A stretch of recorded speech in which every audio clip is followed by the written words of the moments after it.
Welcome back to News 5 at 5. And artists are feeling some of the worst pandemic pains, but relief funds specific to artists that the state just made available are now here to help. News 5's Natalie Chuck with more on what you need to do to apply.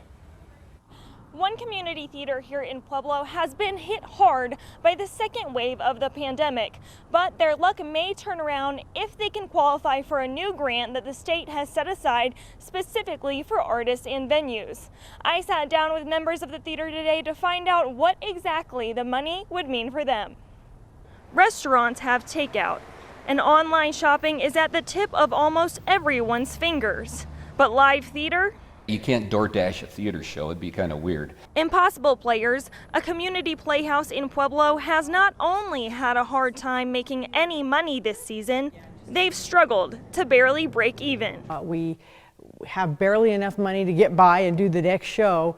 If the furnace goes out, we're in big trouble. The Playhouse put on 2 shows in 2020, but once Pueblo County moved back into red on the COVID-19 dial, they shut their doors once again. If you paint or do that, you can do that on your own. Theater is a team effort. Colorado is setting aside $7.5 million of the total relief funds passed in Senate Bill 1 to help get artists and venues through the winter. These organizations are the backbones of our communities and are critical, not just from an immediate employment standpoint, but also for the long-term health and vibrancy of our entire state. The Playhouse says the extra funding would not only allow them to get the resources needed to stream their shows, but also provide a light at the end of the tunnel. It would mean a lot. It would mean that we can survive and we can see the future. The money is expected to be available to chosen artists in the next few weeks.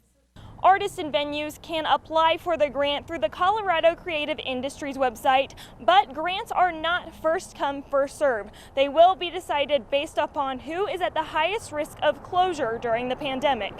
Always watching out for you, Pueblo. Natalie Chuck, News 5.